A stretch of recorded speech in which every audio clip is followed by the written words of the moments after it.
detective agency resolved black magic case. It was my best friend Luke's idea to form our own detective agency, inspired by the shows we loved watching together. We lived on Brook Street in a small town in Oregon, so we called ourselves the Brook Street Sleuths. We advertised our services on the community board in Elmer's Market. We worked on various cases over one summer. Who's been taking the blackberries from Ms. Jacobs' brambles? Solved. Almost everyone passed by. And lots of chipmunks. What made the small hole in the Lorry's front yard? Solved. A chipmunk. Yeah, we had an abundance of chipmunks in town. But not all of the mysteries involved the little critters. They were clearly not mysteries to the adults who hired us, but the best thing about living in that kind of community was the willingness of our neighbors to contribute to our idea of fun. Luke and I were rewarded with many sodas and candy bars for our sleuthing skills. Despite our success rate, the Brook Street Sleuths was a short-lived agency. Our last ever case began with a very real mystery. Where is Mr. Page's dog? Frank Page was a retired widower and happened to be my next-door neighbor. His dog, Milo, a Yorkie, was what Frank referred to as a pain in the proverbial. Milo was an expert escape artist.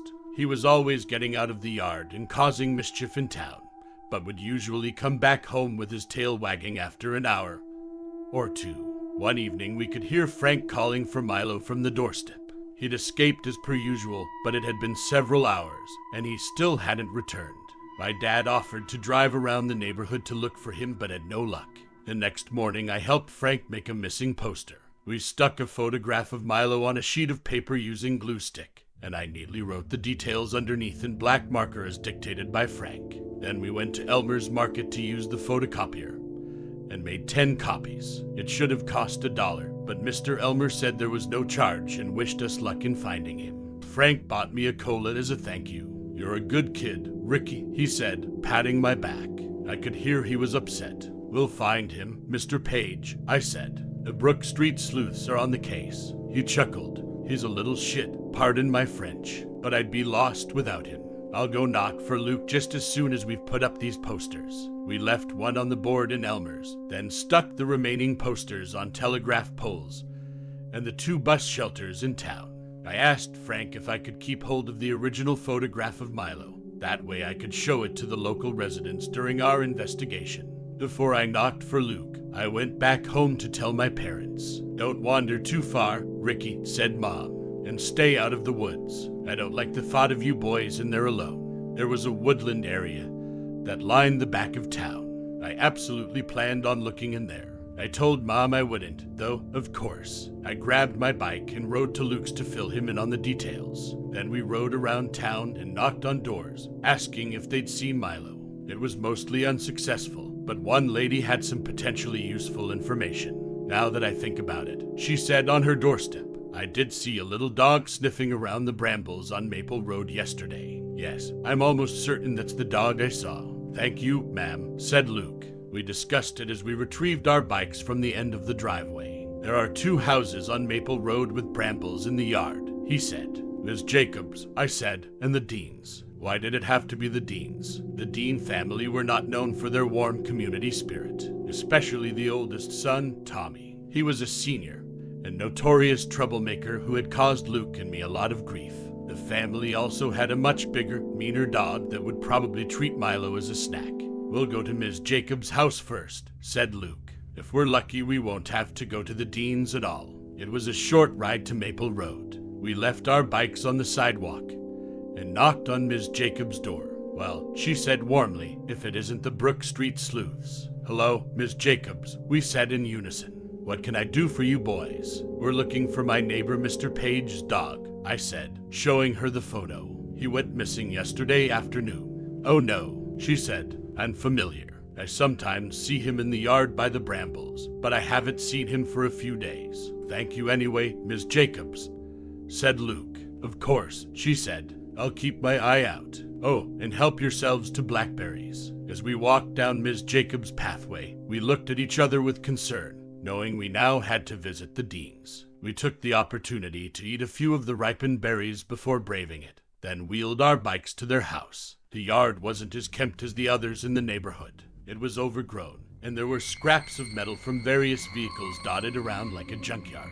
We slowly walked up the path, As soon as we knocked on the door, there came loud barking from inside that made us jump, followed by shouting. The door flew open, and Mr. Dean was standing there holding back their monster of a dog by the collar, which was barking at us like crazy. "Shut the hell up," he yelled down at it. It quietened down but growled under its breath. "What do you want?" "Hello, sir," I stuttered. "We're asking around to see if anyone has seen my neighbor's dog." I took out the photo. "He went missing yesterday, and what makes you think I had anything to do with it?" He snapped. "It's not like that, sir," said Luke. "We're just asking if you've seen him, that's all. He sometimes wanders around the neighborhood." "Who do you think you are?" He laughed. "Columbo or some shit." Luke and I turned to each other like it had been a bad idea. "We're sorry to have bothered you, sir," I said, turning to leave. "Believe me," he said. "If that rat had been anywhere near here, Kane would have sorted it out." The dog started barking again, and we hurried back down the path. "I don't want to see you boys on my property again," he yelled after us. "I won't hold him back next time." He laughed loudly as we quickly rode away, my heart beating hard. We stopped around the corner to catch our breath, and we started to laugh uncomfortably. "God, I hate that family," said Luke. We heard the roar of an engine, and a rust bucket of a car came hurtling around the corner, its tires screeching on the road. It was Tommy Dean behind the wheel. When he noticed Luke and me, he gave us the finger and sped away out of sight. "So suspicious," I said, "but maybe too obvious." Luke shrugged. "They're assholes, but I think we need to investigate more first." When it felt like we'd exhausted all avenues in town, I suggested we look in the woods. Luke was apprehensive, as like me. He was forbidden from the woods without an adult, but it seemed logical that a dog would be drawn to the woods, especially with all the chipmunks to chase. "If we do find Milo there," I said, "we'll just pretend we found him someplace that won't get us in trouble." We looked around for an hour or so, shouting Milo's name from time to time. It got to the point where we figured if Milo was somewhere he could hear us, he would have made himself known by now. Before we left, we both confessed to needing the bathroom badly, so we went in opposite directions to find a secluded spot to pee. "Ricky," I heard Luke scream after a few minutes. I quickly finished and retrieved my bike. "Where are you?" I yelled, my nerves on edge. "Over here." I saw him standing in a small clearing and rushed over. "What is it?" I asked, out of breath. He didn't need to answer. Luke had found what looked like the site of a sacrificial ritual. There were strange symbols drawn onto several tree trunks in what appeared to be blood. In the center was a slab of stone with a chalk drawing of 3 triangles, all pointing the same way, but overlapping each other. In the center of that was a severed animal paw.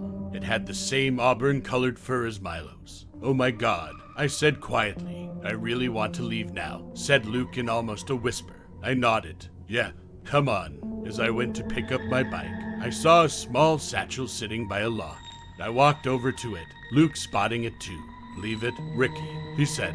"It's evidence," I said, about to pick it up, but then I remembered not to contaminate it. I used a stick to lift the flap open and peeked inside. There was a pack of cigarettes and some school textbooks, senior biology and math. "Student," I said. I found a large leaf and used it to cover my fingertips, opening the first page of the biology book. Written in pencil in the top right corner, Tommy Dean. A shiver went through me as I told Luke. We got on our bikes and rode like the wind, heading straight to the sheriff's office. We burst in and both started yelling. "Whoa, fellas," said Deputy Campbell from behind his desk. "Calm yourselves. Now, what seems to be the problem?" We explained everything. Luke and I were escorted back to the woods to show the deputy what we had found. "Sweet Mother of Jesus," he said, calling it in. There was a search conducted at the dean's house. Inside Tommy's bedroom, they not only found an ancient book of the occult containing the very symbols found at the scene, but also Milo's collar. Apparently, he protested his innocence as they took him in for questioning. I heard all of this through the walls as my parents talked about it that night, having been banished to my room. Poor Mr. Page was devastated. The disturbing nature of it rocked our sleepy community, but Luke and I were commended for our help in the investigation. We both received honorary badges from the sheriff's department, making us feel like real investigators. After a couple of days, Ms. Jacobs required our services again. My mom was reluctant for me to carry on playing detective, as she called it, but my dad talked her around. Luke and I went to visit Ms. Jacobs late afternoon, and were greeted by a wonderful smell. "Take a seat, boys," she said. "I baked you a blackberry pie. Call it a thank you for your services to the community." "Thanks, Miss Jacobs," we both said together, excitedly sitting at the dining table where a warm pie sat in the center. She cut 2 slices and plated them up, handing us one each. "Bon appetit," she smiled, taking a seat as we started tucking into the delicious pie. "Well done on your investigation. That must have been quite a shock discovering such a gruesome scene." Luke nodded. "It was scary, wasn't it, Ricky?" "Yeah," I agreed, "but we handled it like professionals." She chuckled. "I'm sure you did. I always knew that Tommy Dean was a rotten apple. I can't help but wonder what it was all for, though. Why sacrifice that little dog?" We looked at each other and shrugged with mouthfuls of pie. "And those symbols, what did they mean?" "My dad said it was devil worship," said Luke. "I'm sure he's right," she said. "To think I'd only seen that poor dog a few hours before Tommy took him. I can't help but think I could have done something to help." "You couldn't have known, Miss Jacobs," I said. "It's not your fault." She patted my hand. "Thank goodness you heroes found those school books of his at the scene. Imagine what else he could have done if it weren't for you. I dread to think." Luke and I looked at each other and smiled with pride. "Excuse me a moment," she said. "I'll be right back." "We're heroes," I chuckled when she'd left the room. "We found the villain and saved the day." Luke giggled as we kept tucking in. I couldn't help but feel like something wasn't quite right. Then it hit me. Wait, didn't Miss Jacobs say she hadn't seen Milo for days when we were investigating? He shrugged. "Yeah, so, but she just said she saw him a few hours before Tommy took him." His brow furrowed. "Oh yeah, she is an old lady though, Ricky. My grandma is very forgetful." I contemplated it, but it still didn't feel right. My eyes widened. "The sheriff's department didn't release the evidence," I said quietly. "How does she know about the books?" Luke's eyes widened to match mine as Miss Jacobs came back into the room.